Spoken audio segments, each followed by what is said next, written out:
এবার কেকেআর ছাড়তে চলেছে রিঙ্কু সিং। এবার রিঙ্কু সিং নাইট রাইডার্স পরিবারে অবিচারের শিকার, তাই পরের বছর কেকেআর ছাড়তে চলেছেন রিঙ্কু সিং। জোর জল্পনা শুরু হয়েছে।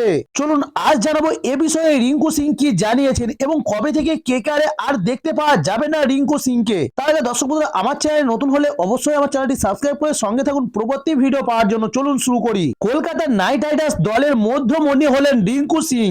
তিনি এক হাতে যে কোনো সময়ে কঠিন ম্যাচের মোড় ঘুরিয়ে দিতে পারেন। তবে অনেকেই তাকে মহেন্দ্র সিং ধোনির পর ভারতীয় ক্রিকেট দলের পরবর্তী ফিনিশার হিসেবে তকমা দিয়েছেন। তবে ইতিমধ্যে এই রিঙ্কু সিংকে নিয়েই একটা নতুন খবর শুনতে পাওয়া যাচ্ছে যে আগামী আইপিএল মৌসুমে রিঙ্কু সিং নাকি কলকাতার নাইট রাইডার্স ছেড়ে দিতে পারেন। কলকাতার নাইট রাইডার্সের সমর্থকরা এক অংশে কথা বলতে শুরু করেছেন, কিন্তু কেন আচমকাই এমন জল্পনার সূত্রপাত হলো? কারণ আসলে চলতি মাসে 19 তারিখে আগামী আইপিএল টুর্নামেন্টের মিনি নিলাম আয়োজন করা হয়েছিল।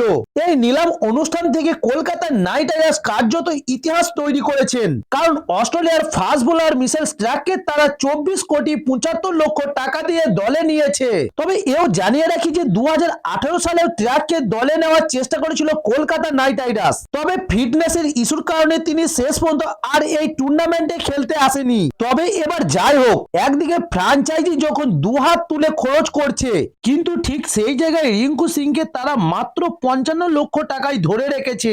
তাই এবার অনেকে মনে করতে শুরু করেছেন কলকাতার নাইট রাইডার্স রিঙ্কু সিং এর সঙ্গে রীতিমতো অবিচার করছে। আবার অন্যদিকে এমন বহু ক্রিকেটার রয়েছে যাদের পারফরমেন্স রিঙ্কু সিং এর তুলনায় অনেক খারাপ হলেও তারা এই নিলামে অনুষ্ঠানে অনেক বেশি টাকা পেয়েছেন। তবে সেই তালিকায় অন্যতম প্রধান নাম হলো জস দয়ালের।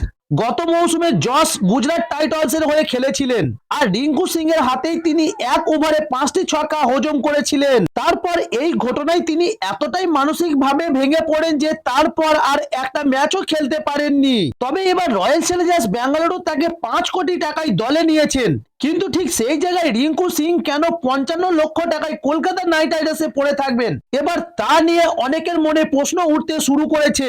ফ্যানদের কথায় রিঙ্কু এমন একজন ক্রিকেটার যার কোটি কোটি টাকা প্রাপ্য। পাশাপাশি ভারতীয় দলের ক্রিকেট দলেও তাকে আপাতত নিয়মিত দেখতে পাওয়া যাচ্ছে।